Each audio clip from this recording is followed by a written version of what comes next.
Good evening student. Class 7 का कुछ chapter हमने जो चैप्टर नंबर 1 था उसमें से कुछ कुछ टॉपिक के बारे में हम लोग पढ़े थे।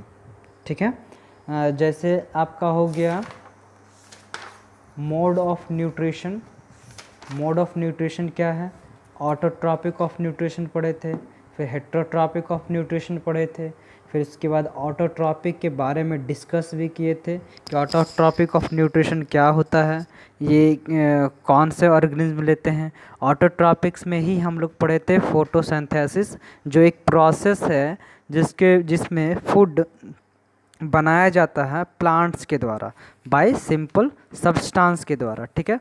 फिर हम लोग ने इक्वेशन भी देखे थे।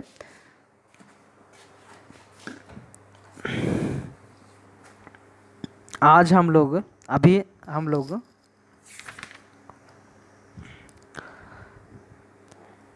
इम्पॉर्टेंस ऑफ फोटोसिंथेसिस देख चुके थे। अभी हम लोग पढ़ेंगे, ये जो आप पॉइंट देख रहे हैं सिंपल सा पॉइंट है, इसको आप देखिएगा। इसको देखने के बाद आप समझने की कोशिश कीजिएगा। Aquatic plant like hydrilla, water lily, vallisneria take in carbon dioxide dissolved in water to prepare their food. They give out oxygen during this process. इसका मतलब ये हुआ कि जितना भी एक्वेटिक एनिमल्स है, एक्वेटिक एनिमल्स कहने का मतलब जो एनिमल, जो जानवर, जो जीव जंतु पानी के अंदर रहता हो, वो सांस लेता हो ऑक्सीजन से, तो वो कहाँ से प्राप्त करता है? वाटर से प्राप्त करता है, पानी से प्राप्त करता है। अगर प्लांट की बात करें, भोजन बनाने के लिए CO2 कार्बन डाइऑक्साइड कहाँ से प्राप्त करता है? वाटर से प्राप्त करता है। और रिलीज क्या करता है?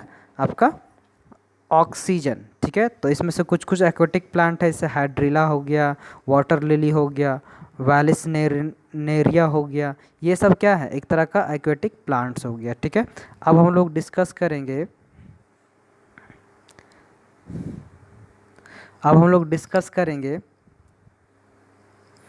Plant also synthesize protein and fats.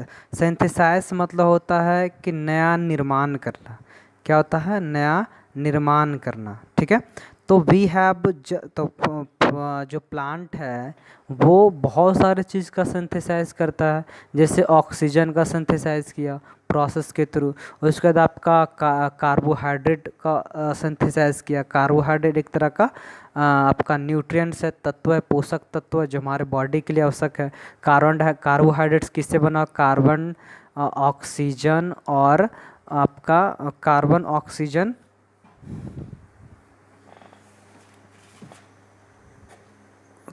Oxygen के द्वारा बना होता है। ठीक है। तो अब यहाँ पे नेक्स्ट हम लोग पढ़ेंगे, we have just learned that photosynthesis carbohydrates through the process of photosynthesis. ठीक है, sorry, plant synthesize carbohydrate through the process of photosynthesis. अब यहाँ पे ये बोला गया है कि जो कार्बोहाइड्रेट है वो कब बनाया जाता है? फोटोसिंथेसिस के द्वारा समय बनाया जाता है, प्लांट के द्वारा। ठीक है। अब यहाँ पे ये बना। ठीक है। Plants can also synthesize their component of food such as protein and fats. अब यहाँ पे वो कार्बोहाइड्रेट भी बनाता है और प्रोटीन भी बनाता है और फैट्स भी बनाता है। लेकिन प्रोटीन में आपका ये नाइट्रोजीनियस सब्सटेंस प्रेजेंट होता है। नाइट्रोजीनियस सब्सटेंस प्रेजेंट होता है, इसका मतलब क्या हुआ कि इसमें नाइट्रोजन प्रेजेंट होता है। ठीक है। प्रोटीन सब्सटेंस में, प्रोटीन मटेरियल में। ठीक है। अब यहाँ पे ये दिमाग में आता है कि जो नाइट्रोजन है वो प्लांट किस तरह से लेता है, या प्लांट को या प्रोटीन में नाइट्रोजन कहाँ से आता है, या प्लांट उस नाइट्रोजन को कहाँ से लेता है। क्वेश्चन ये दिया हुआ, from where do plants obtained nitrogen. तो इसीलिए हम लोग इसमें पढ़ेंगे, ये आपका दिया हुआ है, ये आपका दिया हुआ है, यहाँ से यहाँ देख लीजिएगा। ठीक है। यहाँ पे दिया हुआ है, plant can not use the nitrogen present in the atmosphere. लेकिन एक बात तो ये है, हमारे एटमॉस्फेयर में नाइट्रोजन बहुत ज़्यादा मात्रा में है। ठीक है। हमारे एटमॉस्फेयर में नाइट्रोजन बहुत ज़्यादा मात्रा में है। ठीक है। तो अब यहाँ पे ये दिमाग में आता है कि ये जो नाइट्रोजन प्रेजेंट है एटमॉस्फेयर में, वो आपका वो आपका एटमॉस्फेयर से डायरेक्ट प्लांट एब्जॉर्ब नहीं कर पाता है, ठीक है। प्लांट डायरेक्ट नाइट्रोजन जो प्रेजेंट होता है एटमॉस्फेयर में वो लगभग 78% प्रेजेंट होता है। ऑक्सीजन आपका 21% प्रेजेंट होता है, और जो भी बच गया वो अदर गैसेस, कार्बन डाइऑक्साइड और अदर गैसेस इसमें प्रेजेंट होता है, ठीक है। तो नाइट्रोजन इतने भारी मात्रा में एटमॉस्फेयर में प्रेजेंट है, बट प्लांट्स उसको डायरेक्ट यूज़ नहीं कर सकता है, फिर भी वो प्रोटीन का निर्माण करता है फूड में, या अपने रिलीज़ करता है या सिंथेसाइज करता है फोटोसिंथेसिस के द्वारा या कोई और प्रोसेस के द्वारा, ठीक है। तो वो नाइट्रोजीनियस सब्सटेंस कहाँ से है, वही हम लोग यहाँ पे डिस्कस करेंगे। They need nitrogen in A soluble form, उसको नाइट्रोजन चाहिए सॉल्युबल फॉर्म में, ना कि गैसेस फॉर्म में। Soil has certain bacteria called ribosome bacteria which can take atmospheric nitrogen and convert it into water soluble nitrogen component and release it into the soil, ठीक है। then these nitrate are absorbed by the plants along with water. Also fertilizers are rich in nitrogen. Plants absorb nitrogen from these fertilizers. अब यहाँ पे दिमाग में आता है कि उसको वो तो ना एटमॉस्फेयर से इसलिए नहीं ले पाता क्योंकि वो गैसेस फॉर्म में, उसको वो चाहिए किस फॉर्म में चाहिए, सॉल्युबल फॉर्म में चाहिए, ठीक है। किस फॉर्म में चाहिए, सॉल्युबल फॉर्म में चाहिए। तो सोइल में एक तरह का बैक्टीरिया प्रेजेंट होता है, क्या प्रेजेंट होता है, बैक्टीरिया प्रेजेंट होता है। सोइल में एक तरह का बैक्टीरिया प्रेजेंट होता है जिसको हम लोग क्या बोलते हैं, राइबोसोम। किसको क्या बोलते हैं, राइबोसोम बैक्टीरिया। ये बैक्टीरिया क्या करता है, which can take atmospheric nitrogen and convert it into water soluble nitrogen components। ये बैक्टीरिया राइबोसोम जो है नाइट्रोजन एटमॉस्फेयर से लेता है और उसको कन्वर्ट कर देता है किसमें, किसमें, वाटर सोल्यूबल नाइट्रोजन कंपोनेंट। और इसको हम लोग कहते हैं नाइट्रेट्स भी कहते हैं, क्या कहते हैं, वाटर सोल्यूबल नाइट्रोजन को हम लोग क्या कहते हैं, नाइट्रेट्स भी कहते हैं, ठीक है।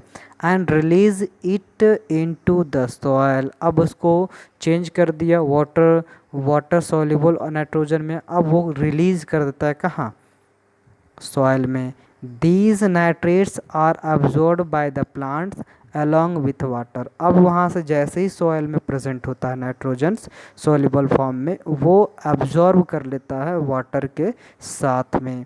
ऑल्सो फर्टिलाइजर्स, लेकिन क्या होता है कभी कभी हम लोग फर्टिलाइजर्स में भी नाइट्रोजन का यूज करते हैं और वो उसको फर्टिलाइजर्स के रूप में लेता भी है, ठीक है। Certain plants like sunflower and mustard convert simple carbohydrates glucose into oils and store them in their seed.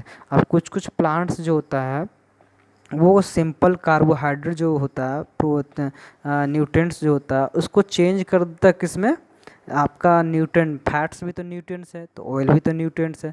Oil किससे बना हुआ, सिंपल कार्बोहाइड्रेट ग्लूकोज से बना हुआ। ये सिंथेसाइज हो जाता है, वो किस में सिंथेसाइज होता है, ऑयल में। और ये स्टोर कहाँ हो जाता है आपका, ये स्टोर हो जाता है आपका सीड्स में। किस में स्टोर हो जाता है, सीड्स में। किस में, सीड्स में, ठीक है। तो ये ध्यान दीजिएगा आप लोग। अब यहाँ पे plants also synthesize vitamins, vitamins are found in vegetable fruits and cereals. मतलब कि अब प्लांट जो नया नया कंपोनेंट बनाता है वो कार्बोहाइड्रेट हो गया, विटामिन्स हो गया, न्यूट्रिएंट्स सॉरी आपका नाइट्रोजन हो गया, ठीक है, नाइट्रोजन हो गया। उसके बाद आपका सॉरी प्रोटीन हो गया, फैट्स हो गया, ठीक है। उसके बाद आपका हो गया ऑयल्स हो गया, कार्बोहाइड्रेट को चेंज करके। उसके बाद आपका विटामिन्स हो गया, ठीक है। तो ये सब नया नया प्रोडक्ट को सिंथेसाइज किया जाता है, निर्माण किया जाता है किसके द्वारा, प्लांट के द्वारा, ठीक है। अब हम लोग पढ़ेंगे heterotrophic mode of nutrition. Heterotrophic mode of nutrition कहने का मतलब, हेट्रोट्रॉपिक कहने का मतलब हुआ कि हेट्रो मतलब हुआ अदर, ट्रॉपिक मतलब हुआ ट्रॉपिक मतलब हुआ बनाना, ठीक है। तो वो क्या करता है, there are some plant which do not have chlorophyll, they can not synthesize their food like human and animal, such non green plants depend on the food produced by other green plants. This is called heterotropic mode of nutrition. हम लोग पढ़े थे nutrition का जो mode होता है, लेने का तरीका होता है, दो तो होता है, एक ऑटोट्रॉपिक एक हेट्रोट्रॉपिक। हेट्रोट्रॉपिक क्या होता है कि वैसा ऑर्गेनिज्म जो दूसरे पे डिपेंड होता है, जो अपने से खाना नहीं बना पाता, ठीक है, उसको हम लोग क्या बोलेंगे, heterotrophic mode of nutrition,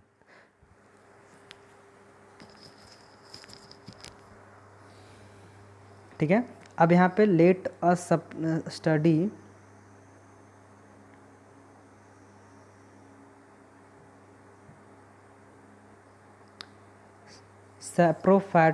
सैप्रोट्रॉपिक nutrition. अब यहाँ पे हम लोग पढ़ेंगे सैप्रोट्रॉपिक न्यूट्रिशन। ये किसका न्यूट्रिशन है, ये आपका हेट्रोट्रॉपिक्स का टाइप है, उसी के बारे में हम लोग डिस्कस करेंगे, ठीक है। तो आपका ऑटोट्रॉपिक्स में एक सिर्फ आया, आपका फोटोसिंथेसिस आया, और इसमें हम लोग 2-3 स्टडी करेंगे, ठीक है। So we start. Some non-green plants obtain their nutrients from dead and decaying organic matter of plants and animals. Such plants are usually white in color and have no leaves at all. अब यहाँ पे सैप्रोट्रॉपिक nutrients मतलब उसको क्या, किसको बोलेंगे, कैसा mode of nutrition बोलेंगे, वैसा मोड ऑफ न्यूट्रिशन को बोलेंगे जो डेड एनिमल्स और प्लांट्स के ऊपर रह करके उनसे फूड लिया जाता हो, उनसे न्यूट्रिशन लिया जाता हो, उसे हम क्या बोलते हैं, सैप्रोट्रॉपिक न्यूट्रिशन, ठीक है। अब यहाँ पे ये देखने में मिलता है कि इसका जो कलर होता है वो यूजुअली वाइट होता है, यूजुअली प्रायः हर कलर हर जो भी है सैप्रोफैटिक न्यूट्रिएंट्स लेने वाले ऑर्गेनिम्स या प्लांट्स है, वो कलर वाइट नहीं होता है, वो यूजुअली प्रायः वाइट ही होता है, ठीक है। अब यहाँ पे देखेंगे उसमें एक भी पत्ता नहीं होता है, क्यों नहीं होता है, क्योंकि वो इसलिए वो क्या अपना अपना फूड बना नहीं पाता है। अगर उसमें लीव्स रहता तो फूड बनाता ना, अगर फूड बना तो वो ऑटोट्रॉपिक्स रह जाता, ठीक है। उसके बाद हम लोग डिस्कस करेंगे the mode of nutrition in which non-green plants obtain their nutrients from dead and decaying organisms or matter. Dead मतलब मरा हुआ, decaying मतलब सड़ने वाला, ठीक है, organic matter of plants and animals is called saprotropic nutrition. Plants which use saprotropic mode of nutrition are called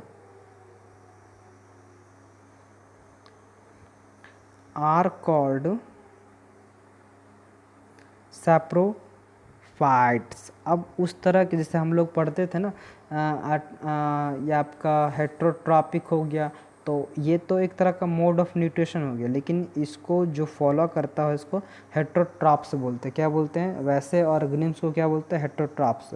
तो ये जो सैप्रोफैटिक हो गया, सैप्रोट्रॉपिक न्यूट्रिशन हो गया, ठीक है, तो इसको हम लोग क्या बोलते हैं, सैप्रोफाइट्स। क्या बोलते हैं इसको, सैप्रोफाइट्स, ठीक है। जो मोड ऑफ न्यूट्रिशन सैप्रोट्रॉपिक न्यूट्रिशन लेता है, वैसे ऑर्गेनिज्म को हम लोग क्या बोलेंगे, सैप्रोफाइट्स बोलेंगे। जैसे आपका Indian pipe and coral root. Indian pipe आप देख सकते हैं, इस तरह का इमेज रहता है, इस तरह का इमेज रहता है वो, ठीक है, यहाँ पे दिया हुआ है। अगर कुछ फ़ोटो और चाहिए तो आप हमको बोल सकते हैं, हम आपको फ़ोटो प्रोवाइड कर देंगे, ठीक है। तो इस तरह का इंडियन पाइप हुआ और कोरल रूट हुआ, ठीक है। देखिए ये वाइट ही कलर में है, इसका लीव्स भी वाइट कलर में, ये भी देखिए, ठीक है। तो इस तरह से वो रहता है, ठीक है। The roots of saprophytes contain organism called fungi, ठीक है। तो इसके जो रूट्स में क्या होता है, एक तरह का ऑर्गेनिज्म होता है जिसे हम लोग क्या बोलते हैं, फंगी। हम लोग को जो मशरूम खाते हैं, जिसको हम लोग छत्ता बोलते हैं, जो बरसात के दिन में उग जाता है अपने आप, वो भी एक तरह का फंगी है। वो ना तो एनिमल्स है और ना तो प्लांट्स है, ठीक है, ये एक अलग तरह का फंगी है। यहाँ पे लिखा हुआ है the fungi like mushroom secrete digestive juice on the dead and decaying matter and convert it into a liquid that is used as a nutrient by non-green plant. Fungi like modules, mushroom and yeast and bacteria are known as saprotrophs, क्या बोलेंगे उसको, saprotrophs बोलेंगे, ठीक है। अब यहाँ पे ध्यान में ये देना है, तो ये जो आपका नॉन ग्रीन प्लांट है, जो नॉन ग्रीन है, वाइट कलर का है, तो वो अपना भोजन किस मोड में लेता है, हेट्रोट्रॉपिक मोड ऑफ न्यूट्रिशन लेता है। तो इसको हम लोग किस तरह का किस तरह का ये बोलेंगे, इसको ये भी बोल सकते हैं सैप्रोट्रॉपिक न्यूट्रिशन भी बोल सकते हैं। सैप्रोट्रॉपिक न्यूट्रिशन किसको बोलेंगे, जो डेड और डिकेइंग एनिमल से न्यूट्रिशन लेता है, उसको हम लोग बोलते हैं सैप्रोट्रॉपिक न्यूट्रिशन बोलते हैं। अब सैप्रोट्रॉपिक न्यूट्रिशन बोलने को सैप्रोट्रॉपिक न्यूट्रिशन के मोड से जो ऑर्गेनिज्म न्यूट्रिशन लेता है उसको हम लोग बोलते हैं सैप्रोफाइट्स बोलते हैं। वैसे ऑर्गेनिज्म को क्या बोलते हैं, सैप्रोफाइट्स बोलते हैं, ठीक है। तो यहाँ पे जो उसके रूट्स में एक तरह का फंगी होता है, क्या होता है, एक तरह का फंगी होता है, ठीक है। जैसे आपका मॉड्यूल्स हो गया, यीस्ट हो गया, एक तरह का फंगी होता है। और फंगी क्या करता है, एक डाइजेस्टिव जूस जो डेड एनिमल होता है उसके ऊपर गिराता है, और डाइजेस्टिव जूस क्या करता है, उस पार्ट को लिक्विड में चेंज कर देता है। और जब लिक्विड में चेंज होता है तो उसको वो क्या करता है, नॉन ग्रीन प्लांट न्यूट्रिशन के रूप में लेता है, ठीक है। तो जो बैक्टीरिया है उसको हम लोग बोलेंगे सैप्रोट्रॉप्स, क्या बोलेंगे, saprotrophs. Fungi and bacteria are known as saprotrophs. Fungi were earlier considered to be a plant, but due to the presence of some characteristics different from plant, they are no longer considered as a plant. Fungi को पहले plants में ही रखा गया था, लेकिन कुछ special characteristics की वजह से उसको प्लांट से हटा दिया गया, ठीक है। They form an entirely different category of organism and are considered as a separate kingdom. ये एक अलग कैटेगरी का, जैसे हम लोग मानव कैटेगरी, एनिमल कैटेगरी, उसके बाद आपका हो गया प्लांट कैटेगरी, तो वो अलग तरह का एक तरह का कैटेगरी बनाता है फंगी, ठीक है। फंगी में कौन आ गया, मॉड्यूल आ गया, मशरूम आ गया और यीस्ट आ गया, ठीक है। चलिए दूसरा हम लोग पढ़ेंगे पैरासाइटिक न्यूट्रिशन। पहला हम लोग पढ़े थे सैप्रोट्रॉपिक न्यूट्रिशन और दूसरा हम लोग पढ़ेंगे पैरासाइटिक न्यूट्रिशन। कसकटा अमरबेल, ठीक है, is a non green plant, it does not have chlorophyll, it can not make it on food, its long yellow thread like a stem twine around the stem and branches of a tree on which it climbs. It has a special structure called haustoria which pierces into the plant's body on which it climbs for absorption of ready-made food. The mode of nutrition in which some plant live in or on the body of other organisms and derive their ready-made food from them is called parasitic nutrition. अब यहाँ पे parasitic के बारे में पढ़ेंगे, ठीक है। अमरबेल के बारे में आप लोग पढ़े होंगे। अमरबेल एक तरह का नॉन ग्रीन प्लांट है और वो बहुत ही लंबा और येलो कलर का धागे की तरह उसका स्टीम होता है, उसमें पत्ता नहीं होता है। वो किसी दूसरे प्लांट्स पे जा कर के उसके ब्रांचेस में पूरी तरह से लपटा करके के उससे क्या करता है, अपना फूड, रेडीमेड फूड लेता है, ठीक है। और जब वो उसके स्पेशल स्ट्रक्चर होता है, हॉस्टेज एक तरह का बड़ा बड़ा छोटा छोटा निकला वो पार्ट्स होता है जिसको हम लोग हॉस्टेज बोलते हैं। और ये क्या करता है कि जो प्लांट्स है उसके बॉडी में इंजेक्ट होता है और उसमें जो भी होता है अपना ये अब फूड होता है उसको क्या करता है, एब्जॉर्ब कर लेता है, ठीक है। तो ऐसे हम लोग ऐसे मोड ऑफ न्यूट्रिशन को हम लोग क्या बोलेंगे, पैरासाइटिक न्यूट्रिशन। ये भी एक तरह का हेट्रोट्रॉपिक न्यूट्रिशन है, ठीक है। The plant like cuscuta which obtain the readymade food is called parasite. अब इस तरह के प्लांट्स को हम लोग क्या बोलेंगे, पैरासाइट बोलेंगे, ठीक है। इस तरह का एनिमल्स या इस तरह का ऑर्गेनिम्स को क्या बोलेंगे, पैरासाइट्स बोलेंगे। And organisms from whose body the food is obtained call host. अब मान के चलो नीम के पेड़ पे अमरबेल है, तो अमरबेल को हम लोग बोलेंगे पैरासाइट, और नीम के पेड़ को हम लोग बोलेंगे होस्ट, क्योंकि नीम के पेड़ से वो क्या कर रहा है, पूरे फूड मटेरियल अमरबेल ले रहा है। तो पैरासाइट कौन हो गया, अमरबेल हो गया, और होस्ट कौन हो गया, आपका नीम का पेड़ हो गया। पैरासाइट्स में भी टोटल और पार्शियल। पैरासाइट में भी ये टोटल भी हो सकता है, मतलब कि पूरा का पूरा डिपेंड दूसरे पे हो सकता है, या तो एक दूसरे को सहारा लेकर के कुछ ना कुछ हेल्प ले करके कि हम आपको मदद कर देंगे, आप हमको मदद कर दें, इस तरह से भी वो कुछ कुछ काम किया जाता है, ठीक है। जैसे Cuscuta is a total parasite, Cuscuta वो पूरी तरह से डिपेंड है, उनकी कोई हेल्प नहीं करता है, और वो पूरी तरह से उसको बर्बाद कर देता है। Few fungi and bacteria are also called total parasite. तो इसमें फंगी वगैरह भी होता है, बैक्टीरिया वगैरह भी होता है, जो हमारे शरीर में जा कर के या किसी के बॉडी के अंदर जा कर के उसमें सर्वाइव करता है, उसके फूड को लेता है, ठीक है। समझ में आ रहा। Some plants like mistletoe partial parasites, mistletoe plant has green leaves. These green